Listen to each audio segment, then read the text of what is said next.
কেমনে করে আনে বুঝছেন?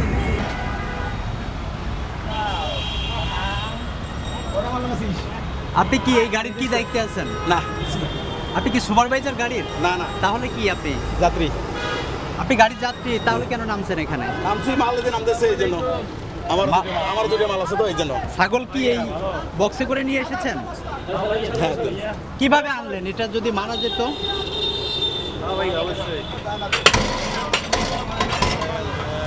দর্শক দেখছেন যে একটি বাস কুড়িগ্রাম থেকে এসেছে বাসটি, এবং এই বাসের যে ব্যাক কাভার রয়েছে সেটির মধ্যে করে কিন্তু এই ছাগলগুলো কিন্তু আনা হয়েছে।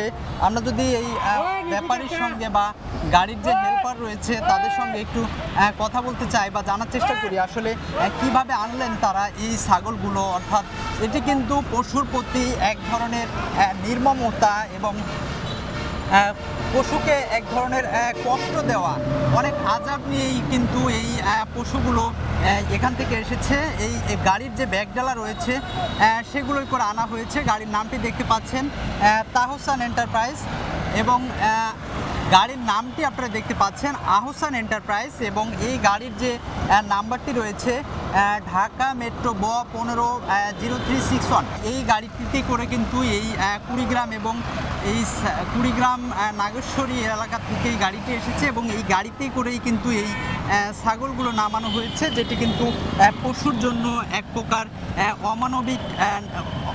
অমানবিক কাজ করা হয়েছে। পশুর প্রতি এক ধরনের অত্যাচার করা হয়েছে বলা যায়। আমরা যদি সেই ব্যাপারীদের সঙ্গে একটু কথা বলতে চাই। ছাগল কি আপনার? কোথায় নিয়ে যাবেন? লালমনিরহাট জেলা থেকে। কোথায়? লালমনিরহাট জেলা। এখান থেকে এসেছেন? জি জি জি। নিয়ে যাবেন কোথায় এখন? এখন যাবো মিরপুর 12-তে। এই যে গাড়ির ব্যাগডালার ভিতরে আনলেন কেন? আনছি, জায়গা যে পাই না, যার কারণে আনছি। একটা দুর্ঘটনায় পশুর প্রতি এটা আজাব কিনা? তা ঠিক আছে, পশুর প্রতি এটা আজাব কিনা? আজাব আজাব। মারা যেতে পারতো কিনা আপনার ছাগল? বুঝি না। আপনার ছাগল কিছু মারা যাওয়ার সম্ভাবনা ছিল না না না না, ওই রকমটা নাই। কারণ আমরা যে গাড়িতে আনি ওই গাড়ির বক্সে ফ্যান আছে, আবার বাতাস যাওয়া আসা করার জন্য নির্দিষ্ট জায়গা আছে, আবার মনে করেন যে খুব ফাঁক আছে, আবার যেখানে হোটেলে বিরতি দেয় বা জ্যামেজে পড়লে আমরা বাতাসে খাওয়াই। তো মানে এখানে কোনো পশু পাখি মারা যাওয়ার মতো কোনো অপশন নাই এখানে। আপনি এখন নিয়ে যাবেন কোথায় এগুলা? এটা যাবে মিরপুর। হ্যাঁ।